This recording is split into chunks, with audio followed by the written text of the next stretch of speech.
ধর্ম নিয়ে, যে মিশন নিয়ে উনি ভারতবর্ষে এসেছে, সেই মিশনটা বাস্তবায়ন করেছেন। কখনো তরবারি দেখেন নাই, কাউকে ভয় ভীতি প্রদর্শন করে নাই, ভয় ভীতি ছাড়াই রুহানিয়তের বলে এক শখসিয়ত, এক জাত ভারতবর্ষে এসে একসাথে 90 লক্ষ অমুসলিমকে মুসলমান বানিয়েছেন।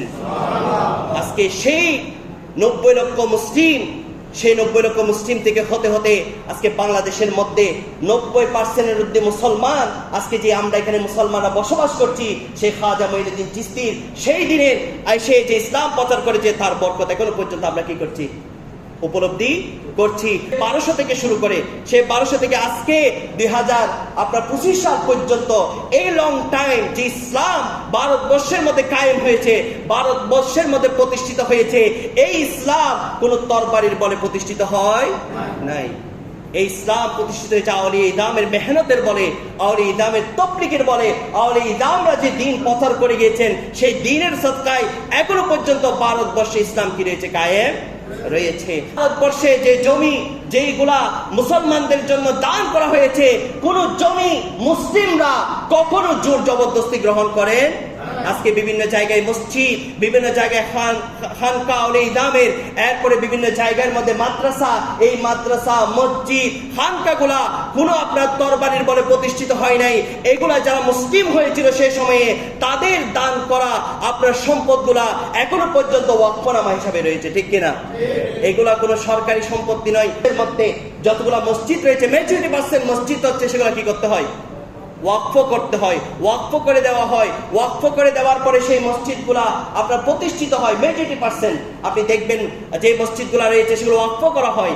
এগুলো কোনো মানুষ থেকে জোর জবরদস্তি করে নেওয়া নয়, এগুলো হচ্ছে নিজ থেকে দান করা কি সম্পদ। এই মসজিদকে আপনি যে দিয়েছেন, যে যারা জায়গা দিয়েছেন, তাদের থেকে কি জোর করে নেওয়া হয়েছে?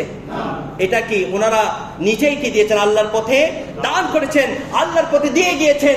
এভাবে যত মসজিদ মাদ্রাসা খানকা রয়েছে, সমস্ত মসজিদ মাদ্রাসা আপনি বাংলাদেশের কথা কল্পনা করে দেখুন। এই বাংলাদেশের মধ্যে আজকে থেকে শাহজালাল ইয়ামিনী রাহমাতুল্লাহ আলাইহি 800 বছর আগে যখন এই ভারতবর্ষে আসেন নাই, তখন সমস্ত লোকেরা মফ ছিল, ইসলাম প্রচার করার মতো কোনো জায়গা ছিল না। সেই সময়ে যারা নব্য ইসলাম ধর্ম গ্রহণ করেছে, নতুন মুসলিম হয়েছে, তারা তাদের সম্পদ থেকে, অতিরিক্ত সম্পদ থেকে ইসলামকে প্রতিষ্ঠিত করার জন্য, ইসলামকে কায়েম করার জন্য বিভিন্ন জায়গায় মসজিদ স্থাপন করেছে, বিভিন্ন জায়গায় মাদ্রাসা স্থাপন করেছে, বিভিন্ন জায়গায় খানকা প্রতিষ্ঠিত করেছে। এই প্রতিষ্ঠিতকৃত সম্পদগুলা সবগুলো ওয়াকফ করা হয়েছে, সবগুলা সরকারি রেজিস্ট্রেশন করা হয়েছে। আর আজকে সেই সম্পদগুলাকে বলা হচ্ছে সরকারি সম্পদ হিসাবে।